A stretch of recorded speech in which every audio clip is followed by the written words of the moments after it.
exit পল আহিছে যাব 4 তাৰিখে ফলাফল দিব চৰকাৰ হ'ব আমি কৈ আছোঁ আমাৰ চৰকাৰ হ'ব কিন্তু মূল কথা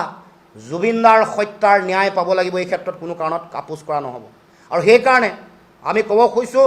এই গোটেই ফাষ্ট ট্ৰেক কোৰ্টত চলি থকা বিচাৰ প্ৰক্ৰিয়াত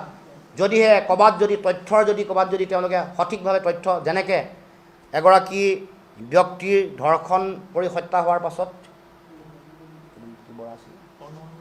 অৰ্ণময় বৰাৰ হত্যাৰ পিছত সুপ্ৰিম কোৰ্টত অপৰাধীয়ে ইয়াৰ পৰা যাবলৈ সুযোগ পালে তথ্য দিব নোৱাৰে কাৰণ কাৰ দুৰ্বলতাটো কাৰ দুৰ্বলতা চৰকাৰৰ ৰাজ্য চৰকাৰ কেন্দ্ৰীয় চৰকাৰ ঠিক তেনেকৈ জুবিনদাৰ হত্যাৰো এই গোটেই প্ৰক্ৰিয়াটোত বিজেপি চৰকাৰ আছিল তেওঁলোকে সঠিক তথ্য নিদিলে আগন্তুক দিনসমূহত অপৰাধী যদি হাৰি যায় মুকলি আকাশৰ তললৈ ওলাই যায় তেতিয়াহ'লে অসমৰ ৰাইজে আৰু আমি কোনেও এই কথা কেতিয়াও ক্ষমা নকৰোঁ আগন্তুক দিনসমূহত ইয়াৰ এই গোটেই বিষয়টোক লৈ আগন্তুক দিনসমূহত আমাৰ কৰণীয় যিটো দায়িত্ব আছে এই দায়িত্ব আমি পালন কৰিম আমি আমাৰ সংগ্ৰাম চলিছে আৰু চলিব